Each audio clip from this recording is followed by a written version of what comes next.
હાય, આજે અમે વાત કરીશું ઇન્સ્ટિટ્યુશનલ ઇન્વેસ્ટર્સ અને પ્રમોટર્સની અને એવા 5 સ્ટોક્સ જોઈશું જે પ્રમોટર્સ અને ઇન્સ્ટિટ્યુશનલ ઇન્વેસ્ટર્સ ખરીદી રહ્યા છે. તો વિડીયો અંત સુધી જોવાનું ના ભૂલતા. અને જો ચેનલ પર નવા છો તો ચેનલને સબસ્ક્રાઇબ કરો અને બેલ આઇકનને ક્લિક કરો જેથી તમે અમારા કોઈ અપડેટ્સ મિસ ના કરો. તમને યાદ અપાવી દઈએ કે અમે ફેસબુક અને ઇન્સ્ટાગ્રામ પર પણ છીએ. ત્યાં પણ અમને ફોલો કરો. તો આવો આજનો વિડીયો શરૂ કરીએ. સૌથી પહેલા અમે જાણી લઈએ કે પ્રમોટર્સ, એફઆઈઆઈઝ કે પછી ડીઆઈઆઈઝ કોણ હોય છે અને કેમ ઇમ્પોર્ટન્ટ છે. ઇન્ડિયન સેન્સમાં જોઈએ તો પ્રમોટર્સ એક કંપનીના ઓનર્સ હોય છે. તે બિઝનેસને કેપિટલ આપે છે અને બિઝનેસ ચલાવવાની રિસ્ક પણ લે છે. સામાન્ય રીતે એમનું સ્ટેક કંપનીમાં સૌથી વધારે હોય છે. એફઆઈઆઈઝ અને ડીઆઈઆઈઝ ફોરેન ઇન્સ્ટિટ્યુશનલ ઇન્વેસ્ટર અને ડોમેસ્ટિક ઇન્સ્ટિટ્યુશનલ ઇન્વેસ્ટર હોય છે. એફઆઈઆઈ એક એવો ઇન્વેસ્ટર કે ઇન્વેસ્ટમેન્ટ ફંડ હોય છે જેમાંની ઇન્વેસ્ટમેન્ટ ઇન્ડિયાની બહારથી કરવામાં આવે છે. ડોમેસ્ટિક ઇન્સ્ટિટ્યુશનલ ઇન્વેસ્ટર્સના કેસમાં તે insurance company, mutual fund house, pension fund કે પછી પ્રોવિડન્ટ ફંડ હોઈ શકે છે. ઉદાહરણ તરીકે બ્લેક રોક કે પછી કોઈ પણ ફોરેન ગવર્મેન્ટ જે ઇન્ડિયામાં ઇન્વેસ્ટ કરી રહી હોય એને એફઆઈઆઈ ગણી શકાય છે. અને એચડીએફસી કે પછી એસબીઆઈ મ્યુચ્યુઅલ ફંડ એ ડીઆઈઆઈના ઉદાહરણ છે. આવા ઇન્સ્ટિટ્યુશન્સ પાસે મોટું કેપિટલ હોય છે અને માર્કેટને કોઈ પણ દિશામાં ડિરેક્ટ કરવાની ક્ષમતા પણ હોય છે. આથી તે નાના ઇન્વેસ્ટર્સ માટે એકચ્યુઅલ બુલ્સ અને બેર્સ બની જાય છે. અને આજના સ્ટોક્સ માટે અમે અમુક ફિલ્ટર સેટ કર્યા છે, જે છે કે પ્રમોટર હોલ્ડિંગમાં મિનિમમ 0.1%નો વધારો, એફઆઈઆઈ અને ડીઆઈઆઈ હોલ્ડિંગમાં મિનિમમ 0.1%નો વધારો અને ઓછામાં ઓછું 5,000 કરોડનું માર્કેટ કેપિટલાઇઝેશન. આ વિડીયો માટે અમે આ ડિટેલ્સ 27 નવેમ્બર 2022ની ક્લોઝિંગે સેટ કરી છે. તો પહેલી કંપની જોઈએ, જે છે અતુલ લિમિટેડ. આ કંપની ઇન્ડિયાની સૌથી મોટી ઇન્ટિગ્રેટેડ કેમિકલ કંપની છે. અતુલ લિમિટેડ એક ડાયવર્સિફાઈડ અને ઇન્ટિગ્રેટેડ ઇન્ડિયન કેમિકલ કંપની છે, જે ગુજરાતના લાલભાઈ ગ્રુપનો હિસ્સો છે. જે પ્રોડક્ટ કંપની બનાવે છે એ જુદી જુદી ઇન્ડસ્ટ્રીમાં યુઝ થાય છે અને મોટા ભાગે બે સેગમેન્ટમાં ગણી શકાય. એક લાઈફ સાયન્સ કેમિકલ અને બીજું અધર કેમિકલ બિઝનેસીસ, જેમાં 7 સબ સેગમેન્ટ્સ છે, જેમ કે aromatics, bulk chemicals and intermediates, colours, crop protection, floras, pharmaceuticals અને પોલિમર્સ. અતુલ લિમિટેડના શેર હોલ્ડિંગ પેટર્નને જોઈએ તો એ એફઆઈઆઈઝ, ડીઆઈઆઈઝ, પબ્લિક અને પ્રમોટર્સનું એક મિક્સ છે. એફઆઈઆઈ અને ડીઆઈઆઈ હોલ્ડિંગમાં થોડો વધારો પણ જોવા મળ્યો છે. પ્રમોટર્સ સિવાય ગવર્મેન્ટ પેન્શન ગ્લોબલ અને કોટકના મિડ કેપ ફંડમાં પણ આમાં ઇન્વેસ્ટમેન્ટ્સ છે. અતુલના ડીઆઈઆઈઝમાં DSP small cap fund, HDFC trustee company limited, HDFC mid cap opportunities fund અને એસબીઆઈ લાઈફ ઇન્સ્યોરન્સ જેવા નામ શામેલ છે. કંપનીના સ્ટ્રેન્થની વાત કરીએ તો અતુલ લિમિટેડના ઓપરેશન્સ કેમિકલ સેક્ટરમાં બે સેગમેન્ટમાં ડિવાઈડ કરી શકાય, જે છે પરફોર્મન્સ એન્ડ અધર કેમિકલ્સ એટલે પીઓસી, લાઈફ સાયન્સ કેમિકલ્સ એટલે એલએસસી. આ બે સેગમેન્ટ્સમાં જોઈએ તો પીઓસીનું નેટ સેલ્સમાં કોન્ટ્રીબ્યુશન ફાઇનાન્શિયલ યર 22માં 71% છે, જેમાં પોલિમેન્ટ્સ, એરોમેટિક્સ અને કલર્સ મેજર કોન્ટ્રીબ્યુટર રહ્યા છે. અને એલએસસીનું નેટ સેલ્સમાં કોન્ટ્રીબ્યુશન 29% છે અને એમાં ક્રોપ પ્રોટેક્શન મેજર કોન્ટ્રીબ્યુટર રહ્યું. આ સિવાય અતુલની રેવન્યુ સ્ટ્રીમ પણ ડાયવર્સિફાઈડ છે. એમના 9 બિઝનેસીસ છે અને એમનું રેવન્યુ એ 75 દેશોમાં 4,000 કસ્ટમર્સથી જનરેટ કરે છે. હાલમાં એમના ચેરમેન અને એમડી મિસ્ટર સુનિલ લાલભાઈ છે, જે પોતે એક થર્ડ જનરેશન એન્ટરપ્રેન્યોર છે. અતુલની મેનેજમેન્ટ ખૂબ જ એક્સપિરિયન્સ છે અને તે એક R&D ફોકસ્ડ કંપની છે, જેમાં 1400 પોસ્ટ ગ્રેજ્યુએટ્સ અને 90 પીએચડીઝ એમ્પ્લોયડ છે. વાત કરીએ વીકનેસની, તો અતુલના મેજોરિટી રો મટીરિયલ્સ ક્રૂડ ઓઇલના બાય પ્રોડક્ટ્સ હોય છે. એટલે જો રો મટીરિયલની કોસ્ટમાં ઇન્ટરનેશનલ ક્રૂડ ઓઇલના પ્રાઇસમાં ફ્લક્ચ્યુએશનના લીધે ઇન્ક્રીઝ થઈ તો કંપનીની પ્રોફિટેબિલિટી પર અસર દેખાઈ શકે છે. આ સિવાય કેમિકલ ઇન્ડસ્ટ્રીની સાયક્લિકલ ડિમાન્ડ ખૂબ જ વલ્નરેબલ હોય છે. અતુલને નેશનલી અને ઇન્ટરનેશનલી ખાસા કંપનીઝથી કોમ્પિટિશન પણ ફેસ કરવું પડે છે. અતુલમાં ઇન્સ્ટિટ્યુશનલ હોલ્ડિંગ જોઈએ તો પ્રમોટર્સની હોલ્ડિંગ 0.01%થી વધી છે, એફઆઈઆઈઝ માટે 0.38%થી વધી છે અને ડીઆઈઆઈઝ માટે 0.04% પર વધી છે.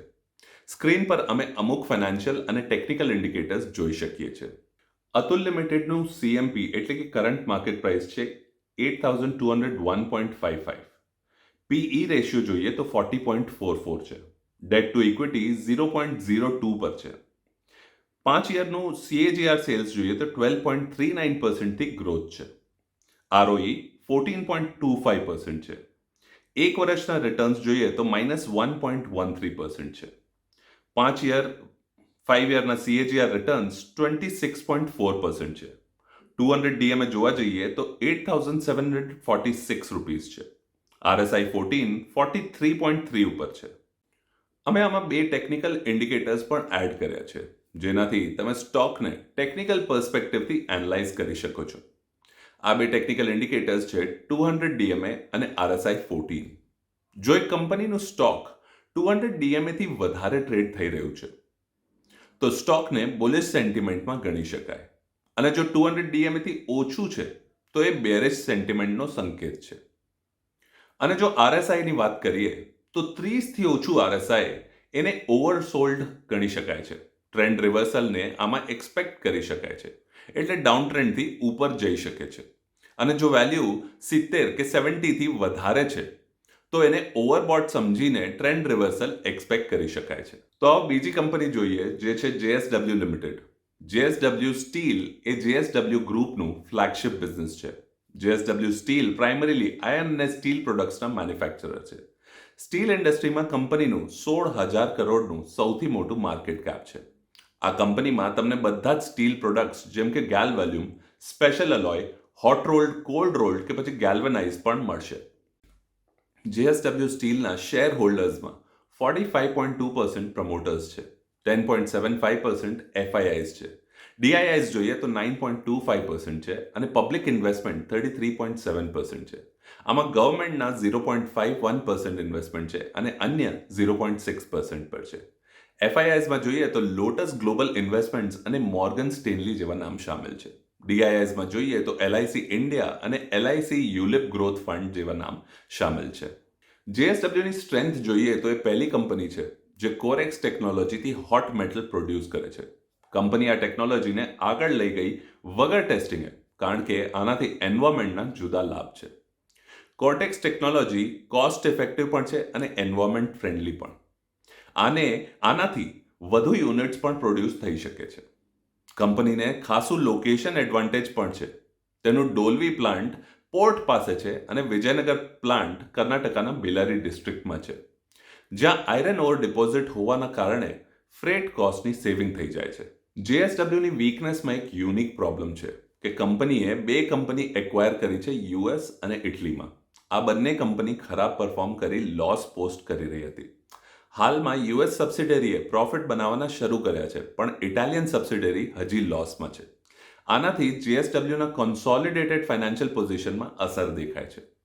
મટીરિયલ કોસ્ટ એક્સપેન્સીસ 66% પર હતી. આનાથી કંપનીના માર્જિન અફેક્ટ થયા, જેમાં OPM 4% રહ્યું. ઇનપુટ કોસ્ટ ઇન્ફ્લેશન પણ કંપની માટે પ્રોબ્લેમ સાબિત થઈ શકે છે. સામાન્ય રીતે કંપની ઇન્ફ્લેશન કસ્ટમર પર ટ્રાન્સફર કરે છે, પણ ઇનપુટ કોસ્ટમાં એવું નથી થઈ શકતું. JSW સ્ટીલની ઇન્સ્ટિટ્યુશનલ હોલ્ડિંગમાં પ્રમોટર શેરમાં 0.17%નો વધારો જોવા મળ્યો છે. FIIsમાં 0.14% અને DIIsમાં 0.18%નો વધારો જોવા મળ્યો છે. સ્ક્રીન પર અમે અમુક કી ફાઇનાન્શિયલ અને ટેકનિકલ ઇન્ડિકેટર્સ જોઈ શકીએ છીએ. JSW સ્ટીલ લિમિટેડની કરંટ માર્કેટ પ્રાઇસ છે 726.20. પી રેશિયો જોઈએ તો એ છે 22.70. ડેટ ટુ ઇક્વિટી 1.25 પર છે અને 5 યરનું સેલ્સ CAGR ગ્રોથમાં 21.4% છે. ROE 37.62% છે અને 1 વર્ષના રિટર્ન્સ જોઈએ તો 15.5% પર છે. 5 યરના CAGR રિટર્ન્સ જોઈએ તો 23.3% પર છે. 200 DMA ₹651 પર છે અને RSI 1465 છે. તો આવો ત્રીજી કંપની જોઈએ, જે છે એસ્ટ્રાલ લિમિટેડ. 1996માં એસ્ટાબ્લિશ્ડ એસ્ટ્રાલ પાઇપ્સ ઇન્ડિયામાં પ્લમ્બિંગ અને ડ્રેનેજ સિસ્ટમ્સ મેન્યુફેક્ચર કરવાના એમથી શરૂ થઈ હતી. આજે આ કંપની લાખો ઘરોને કેટર કરે છે. એસ્ટ્રાલ પાઇપ્સનું પ્રોડક્ટ મિક્સ ખાસું ડાયવર્સિફાઈડ છે. એમાં જુદા જુદા પાઇપ્સ છે, જેમ કે પ્લમ્બિંગ, એગ્રીકલ્ચરલ અને ડ્રેનેજ માટે. આમાં વોટર ટેન્ક્સ, ફાયર સ્પ્રિંકલર્સ અને અન્ય પાઇપ્સ પણ શામેલ છે. એસ્ટ્રાલનું શેર હોલ્ડિંગ પેટર્ન જોઈએ તો અતુલ સાથે આમાં ખાસી સમાનતા જોવા મળે છે. ચારે એન્ટિટીઝનું એક હેલ્ધી મિક્સ છે. પ્રમોટર્સ શેર 56% છે, FII 16% છે, DII 14% અને પબ્લિક ઇન્વેસ્ટમેન્ટ પણ 14% છે. FII અને DIIમાં જોવા જઈએ તો આમાં ABC કેપિટલ, UTI ફ્લેક્સીકેપ ફંડ અને એક્સિસ મ્યુચ્યુઅલ ફંડ જેવા નામ શામેલ છે. કંપનીની સ્ટ્રેન્થ જોઈએ તો પ્રોડક્ટ્સની મોટી રેન્જ સિવાય એસ્ટ્રાલ પાઇપ્સે ઓપરેટિંગ એફિશિયન્સીમાં વધારો જોયો છે. ROCE 30% લેવલ્સે પહોંચી ગયું છે. ROCE એક ફાઇનાન્શિયલ ઇન્ડિકેટર છે જે દર્શાવે છે કે કંપની કેપિટલ બિઝનેસમાં કેટલું એફિશિયન્ટલી વાપરી રહી છે. વીકનેસમાં જોઈએ તો એસ્ટ્રોલના રો મટીરિયલ મોટા ભાગે CPVC રેઝિન અને PVC રેઝિન હોય છે. આ બંને ક્રૂડ ઓઇલના બાય પ્રોડક્ટ છે. PVC prices crude oil price સાથે લિંક્ડ હોય છે, એટલે આનાથી ફ્લક્ચ્યુએશનના લીધે પ્રોફિટ માર્જિન્સમાં ફેરબદલ જોવા મળે છે. ઇન્સ્ટિટ્યુશનલ હોલ્ડિંગ જોઈએ તો પ્રમોટર્સ માટે 0.12%નો વધારો જોવા મળ્યું છે, FIIs માટે 0.19% અને DIIs માટે 0.77%નો વધારો જોવા મળ્યું છે. સ્ક્રીન પર તમે કી ફાઇનાન્શિયલ અને ટેકનિકલ ઇન્ડિકેટર્સ જોઈ શકો છો. એસ્ટ્રા લિમિટેડનું કરંટ માર્કેટ પ્રાઇસ 1894 એટલે કે 1894 રૂપીસ છે. PE રેશિયો જોવા જઈએ તો 89.27 છે. ડેટ ટુ ઇક્વિટી 0.04 પર છે અને 5 વર્ષનું સેલ CAGR ગ્રોથ 18.32% છે. ROE જોવા જઈએ તો 22.57% પર છે. પાછલા એક વર્ષના રિટર્ન્સ જોઈએ તો -11.6% છે. 5 યરના CAGR રિટર્ન્સ 30.5% ઉપર છે. 200 DMA 2011 રૂપિયા છે. 200 DMA 2011 રૂપીસ છે. RSI 14 33.4 છે. આ લિસ્ટમાં નેક્સ્ટ કંપની છે એશિયન પેઇન્ટ્સ. 1942માં સ્ટાર્ટ થયેલ એશિયન પેઇન્ટ્સ ગ્રુપ ઇન્ડિયામાં લાર્જેસ્ટ પેઇન્ટ મેન્યુફેક્ચરર છે અને બીજા પ્રોડક્ટ્સ જેમ કે varnish, enamel, lacquer, surfacing preparation, organic composite, solvent અને થિનર પણ મેન્યુફેક્ચર કરે છે. શેર હોલ્ડર મિક્સમાં જોઈએ તો પ્રમોટર્સ શેર 52.36% છે, FIIs 18.56% છે, DIIs 8.74% પર છે અને પબ્લિક ઇન્વેસ્ટમેન્ટ 19.99% છે. આ સિવાય ગવર્મેન્ટના 0.04% ઇન્વેસ્ટમેન્ટ છે અને બાકી અન્ય 0.04% છે. આમાં LIC ઇન્ડિયા અને SBI નિફ્ટી 50 ETF જેવા નામ શામેલ છે એના DIIsમાં. એશિયન પેઇન્ટની સ્ટ્રેન્થ જોઈએ તો જુદા સેગમેન્ટમાં એક ડોમિનન્ટ પોઝિશન પર છે. ડોમેસ્ટિક પેઇન્ટ માર્કેટમાં તેનું 50%થી વધુ માર્કેટ શેર છે. સેકન્ડ લાર્જેસ્ટ પ્લેયરનું શેરિંગ જોઈએ તો લગભગ 16% છે. ડેકોરેટિવ પેઇન્ટ સેગમેન્ટમાં જે ઇન્ડિયન પેઇન્ટ ઇન્ડસ્ટ્રીનું 80થી 85% શેર ગણાય છે એમાં કંપનીનું શેર લગભગ 60% છે. આ સિવાય એશિયન પેઇન્ટ્સમાં 16થી 19%નું સારું ઓપરેટિંગ માર્જિન છે. એશિયન પેઇન્ટ્સની વીકનેસ જોઈએ તો મટીરિયલ કોસ્ટ ટોટલ કોસ્ટનું 50% હિસ્સો છે, જેમાં ટાઇટેનિયમ ડાયોક્સાઇડ અને ક્રૂડ બેઝ બાય પ્રોડક્ટ્સથી મોટા ભાગે મટીરિયલ કોસ્ટ વધી જાય છે. રો મટીરિયલ કોસ્ટ વધવાના લીધે પ્રોફિટેબિલિટી ઓછી થઈ જાય છે. જો કે કંપની પાસે આ કોસ્ટ કસ્ટમર્સ પર ટ્રાન્સફર કરવાની ફ્લેક્સિબિલિટી છે, પણ ઇન્ડસ્ટ્રીયલ માર્કેટમાં આનું સ્કોપ લિમિટેડ છે. વેલ્યુએશન વાઇઝ એશિયન પેઇન્ટ્સનું PE ઇન્ડસ્ટ્રી કરતાં વધારે છે. જ્યાં ઇન્ડસ્ટ્રી PE 57.9 છે, ત્યાં એશિયન પેઇન્ટ્સનું PE 78.81 છે. ઇન્સ્ટિટ્યુશનલ હોલ્ડિંગમાં પ્રમોટર શેરમાં 0.01%નો વધારો થયો છે અને FIIsમાં 0.05% અને DIIsમાં 0.32%નો વધારો જોવા મળ્યું છે.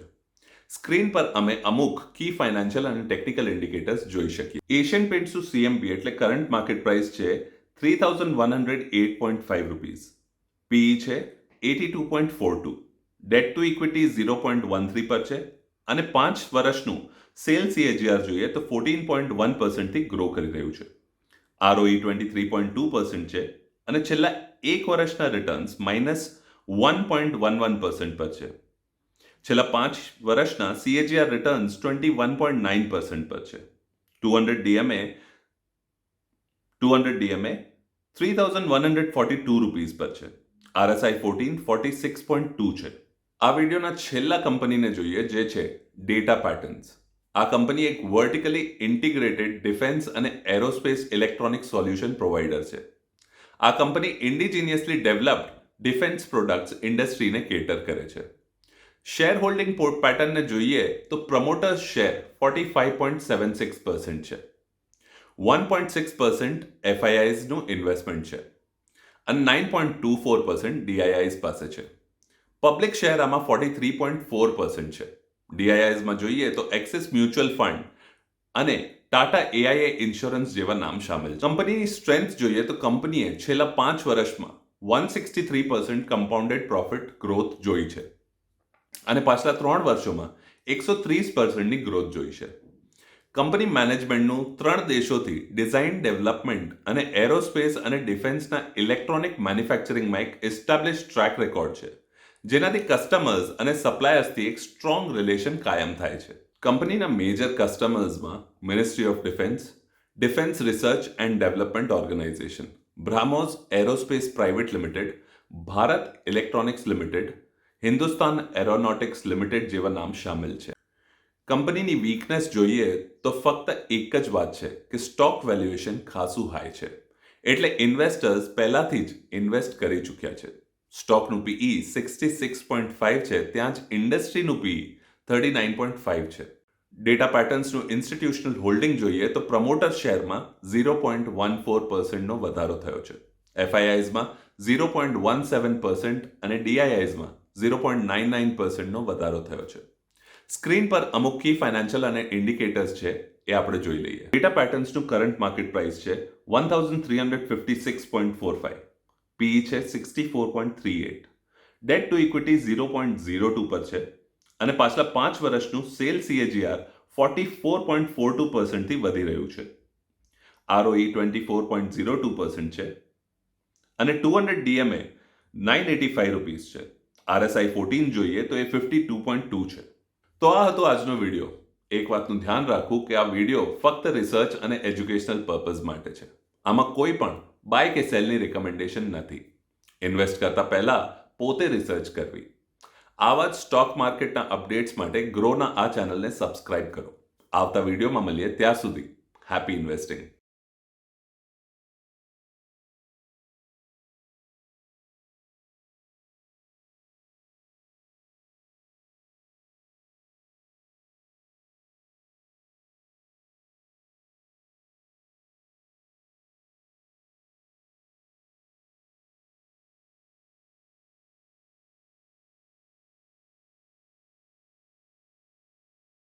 Investment in securities market are subject to market risks. Read all the related documents carefully before investing. Please read the risk disclosure documents carefully before investing in equity shares, derivatives, mutual fund, and or other instruments traded on the stock exchanges.